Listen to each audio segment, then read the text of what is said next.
suis Jérôme Corriche. Moi, je travaille pour un cabinet conseil qui s'appelle Setso, voilà, qui est basé en Occitanie, en Nouvelle-Aquitaine, qui accompagne des structures de l'économie sociale et solidaire et des collectivités, voilà, qui ont des projets dans le champ de l'ESS.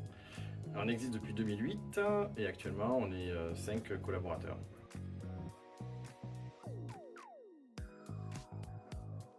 Alors nous, on a connu l'IFED parce qu'effectivement, on est intervenant dans le champ du DLA, du dispositif local d'accompagnement des associations.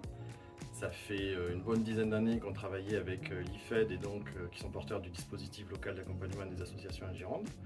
Et donc c'est dans ce cadre-là qu'effectivement j'ai connu l'ensemble de l'équipe.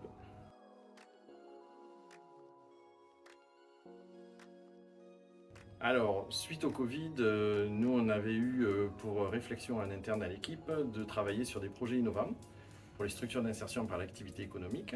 Et donc en fait, on a eu une aide du Conseil régional Nouvelle-Aquitaine pour réfléchir à de nouvelles activités support pour les ateliers chantiers d'insertion.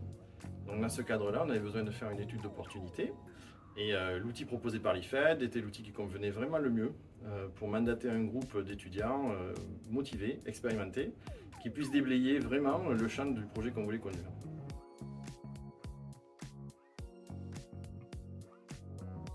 Alors l'idée initiale, c'était de proposer donc une activité innovante pour des ateliers chantiers d'insertion, avec une activité qui soit valorisante pour les salariés en parcours. On a donc pensé à la production de champignons, et de champignons très particuliers, qui sont les pleurotes et les shiitakes, qui ont une forte plus-value sur le champ commercial, voilà, tout simplement. Donc l'idée, c'était de modéliser vraiment sur le département de la Gironde une étude de marché pour savoir quels étaient les producteurs actuels dans le champ des pleurotes et des shiitakes, et puis quelle était la possibilité du marché si on développait ce type de projet, voilà, sur le territoire. Alors le projet, il a vraiment vu le jour, il est même complètement concret, puisqu'en fait on a débordé largement du département de la Gironde. Aujourd'hui, on a une unité de production de pleurotes et de shiitakes qui fonctionne à côté d'Angoulême, dans une structure partenaire qui est un atelier chantier d'insertion qui s'appelle le CIDIL, voilà, avec qui on est en partenariat, toujours financé par le Conseil régional Nouvelle-Aquitaine. Ils produisent plus de 8 tonnes de champignons par an, tout simplement.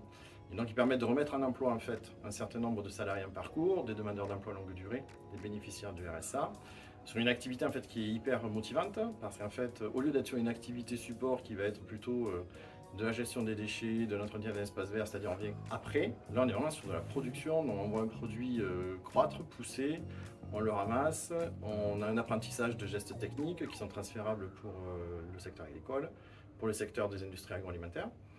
Et on a des commercialisations qui se font aussi avec des grands réseaux du bio, la Biocoop pour pas les citer, et Léa Nature.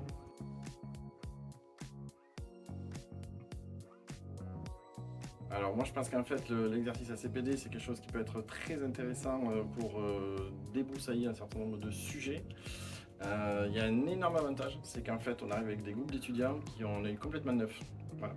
Donc ils partent pas du tout des prérequis que nous on peut avoir en tant que professionnels, qui sont parfois formatés par des appels à projets, des subventions, la connaissance trop détaillée des fois des institutions, qui peut être intéressante mais en fait qui nous mettent des carcans. Donc ils arrivent vraiment avec cet œil très frais. Ils sont dans une dynamique collective en plus, ils sont encadrés par l'équipe de l'IFED, donc ça permet de poser des jalons, ça permet d'avoir une vraie démarche de projet. Quelque part c'est hyper sécurisant, donc moi je pense qu'en fait on peut avoir une transférabilité à d'autres projets très innovants, franchement, pas que sur le territoire de la Gironde, pour qu'on ait vraiment un état des lieux très précis. Moi je vois le rapport qui nous avait été rendu, il était très détaillé, il nous a permis vraiment de modéliser même économiquement des choses derrière, donc c'est quelque chose qui est vraiment un outil très précieux pour tous les porteurs de projets.